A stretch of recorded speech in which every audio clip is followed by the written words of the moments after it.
What's up, YouTube? This is Too Raw for TV. Um, saw this late Sunday evening. I think the first person talking about this, first time I saw it was Willie D. He broke the news on this. And this is very, very hard to believe because from outward appearances, Chino XL seemed to be in great health. Um, Chino XL, one of the greatest lyricists I've ever heard, passed away Sunday morning at his home at the age of 50. No cause of death is known at this time.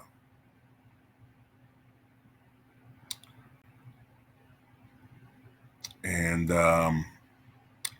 many of his peers expressed their sorrow on social media. Ice-T said, this one really, really hurts. Yesterday morning, I got the awful news and did not want to believe it was true. Chino was so alive. What? Unfortunately, it was true. I rarely shed a tear. I've lost so many homies, but this one got me effed up. People know he was an incredible MC, but Chino was a truly great man. This is a tragedy. Joe Budden, former rapper turned podcaster, on X wrote, "Damn, rest in peace to legend Chino XL." The rapper who goes by Evidence noted that the news hurts the right, and many other people paid tribute to the great Chino XL. He was born in Bronx, New York in 1974, and he discovered his interest in music at a young age and was offered his first record deal when he was just 12 years old. He truly was a rap prodigy. He was raised in New Jersey, and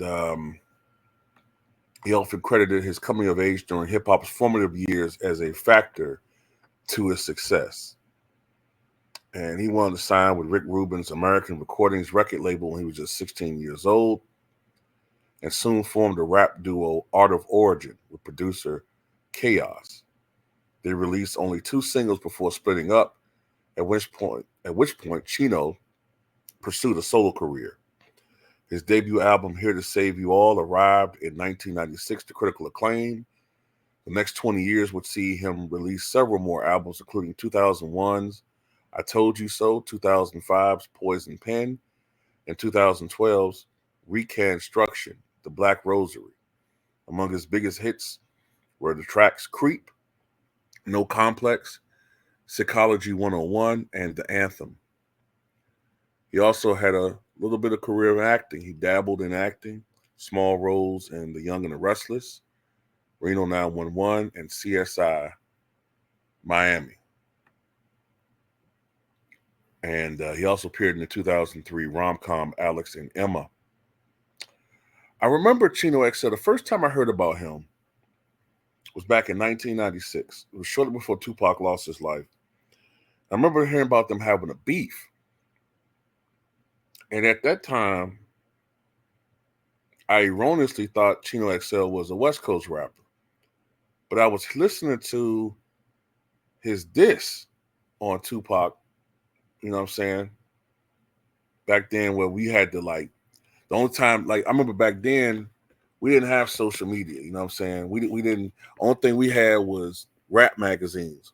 Or it was always that one dude in the hood who was just an absolute rap head, man, and just was obsessed with the culture and read every little tidbit he could, and you got as much as the info you could from what was going on from him. And a lot of it wasn't totally factually accurate, but it was the best we could do. But I remember the first time I heard this dude rap, man, I was like, okay, maybe Pac don't want to mess with this dude. You know what I'm saying? I mean, don't get me wrong, Biggie was a great lyricist, but Biggie didn't really want to engage in a back and forth with Pac. He had a relationship with him, a friendship, and it kind of messed him up. Chino XL, he gave no F's, you know what I'm saying? but he was an absolute lyrical monster. And this one is a big, big loss, man. I really don't think a lot of young people quite understand how great the 80s and 90s were when it came to lyricism. Like, yeah, you could argue from a commercial standpoint that rappers can make more money now. There's more avenues. Hell, you can go on social media. You don't have to be a record label now and be big. But the lyricism, the creativity, Chino XL was a product of that. And that's why back in those days, man, you couldn't be no mumble mouth rapper, man. You couldn't be saying none of this garbage stuff these dudes be saying today, man. These nursery rhyme raps, man. I'm listening to some of this stuff that so-called passes as rap today, man. The female MCs would eat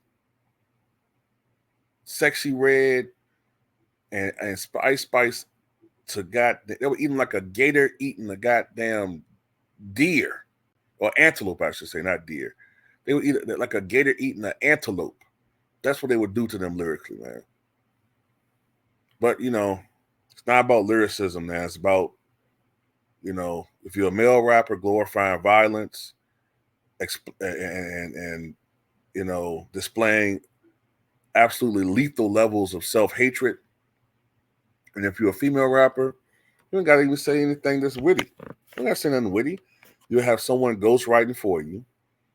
Most of them are industry plants. And all you got to do is, you know, work on your body, shake your ass.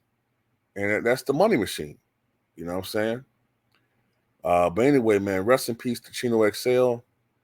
One of the best to ever do it, man. You know what I'm saying? Look, I haven't really listened to hip hop like I used to. I just find it very, very, I don't know, man. I just don't like it like I used to, man. You know what I'm saying? I just think that it has died as an art form. But this is one of the best rappers I've ever heard, man. From a lyrical standpoint, yeah, this dude was amazing. One of the greatest to ever touch a mic. Chino XL.